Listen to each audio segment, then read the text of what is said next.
What's up, family? Welcome back to Truthville, USA. I am Q, and there's an old proverb that says, when your enemies are busy destroying themselves, do not interrupt them.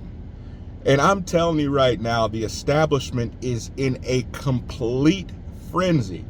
Now, one thing I have to say is kudos to Donald John Trump, because he has set the perfect trap for the left. I'll explain to you. So he knew that by doing this first debate, when they did it, that it was going to force the hand of the left. They were going to be forced to have to come to the conclusion that Biden has been a puppet for a very long time, that he is not capable of running the country at his current mental capacity. That was put on display for millions and millions of people, and unfortunately, it was put on display for our enemies as well. But we've been saying on this channel, and many of you guys have been saying for a long time, there's no way that Biden's running the show. So who is the puppet master? Who's behind him? We have our ideas. We've come to the conclusion that Barack Obama is very much involved, especially considering that a huge majority of Barack Obama's top cabinet members are in the Biden White House. But this is where it gets interesting. Now they're looking to get rid of him. Now, in order to get rid of him, it's going to take a coalition. It's going to take the big four: the Clintons, the Obamas, Pelosi, and it's also going to take Chuck Schumer in order to take the keys away from him completely.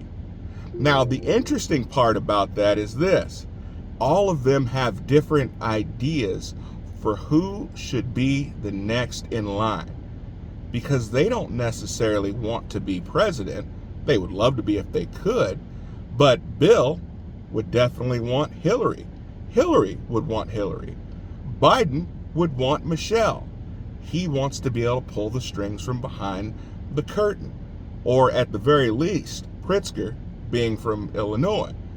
But then you also have Nancy Pelosi, who she would want to see her nephew, Gavin Newsom, get in. So they're all butting heads because they want to be the next kingmaker.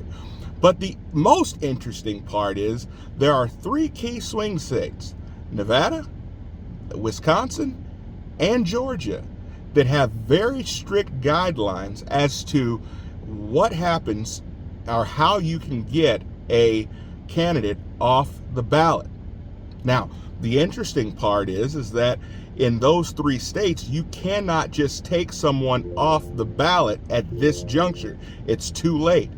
The only way they get Biden off the ballot is if, God forbid, he were to pass away, or number two, if they were to declare him, or the 25th Amendment, if they were to declare him mentally incompetent and unable.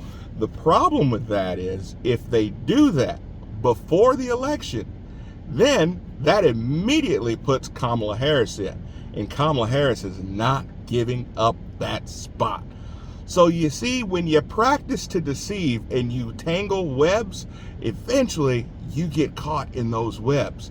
And so Trump has set that perfect trap, and he is watching the circular firing squad go to work at its finest. It is a full panic over there. And now, as we get closer, more and more states, when you get close to that 74th day before the election, at that point, most states will not allow you to make a change to the ballot. So if they're going to do something, it must be done quickly. They have to come to a solution very, very quickly, because after that, there is almost nothing that they can do to get the next person on the ballot. Let me know what you guys think about this thing, guys. Comment below. I can't wait to hear y'all's thoughts on it, but I absolutely love it. I'll see you guys next time. Be blessed.